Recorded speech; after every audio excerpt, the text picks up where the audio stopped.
కామారెడ్డి జిల్లాలో dengue fever దడపుట్టిస్తోంది. Viral fevers విజృంభిస్తుండటంతో జిల్లాలో ఇప్పటికే 5 మృతి చెందారు. ఒక్క సదాశివనగర్ మండలంలోనే 3 చనిపోగా బికనూరులో ఒకరు, లింగంపేట మండలంలో మరొకరు మృతి చెందారు.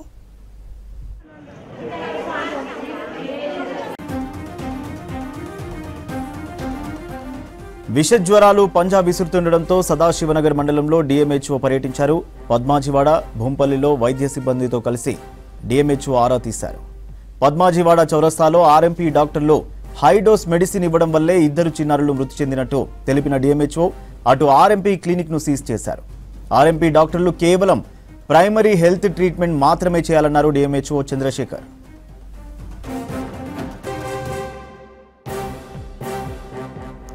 కామారెడ్డి జిల్లాలో డెంగ్యూ ఫీవర్ దడ పుట్టిస్తోంది. వైరల్ ఫీవర్స్ విజృంభిస్తుండటంతో జిల్లాలో ఇప్పటికే 5 మృతి చెందారు. ఒక్క సదాశివనగర్ మండలంలోనే 3 చనిపోగా బికనూరులో ఒకరు, లింగంపేట మండలంలో మరొకరు మృతి చెందారు. విషజ్వరాలు పంజా విసురుతుండటంతో సదాశివనగర్ మండలంలో డిఎంహెచ్ఓ పర్యటించారు. పద్మాజివాడ, భూంపల్లిలో వైద్య సిబ్బందితో కలిసి డిఎంహెచ్ఓ ఆరా తీశారు.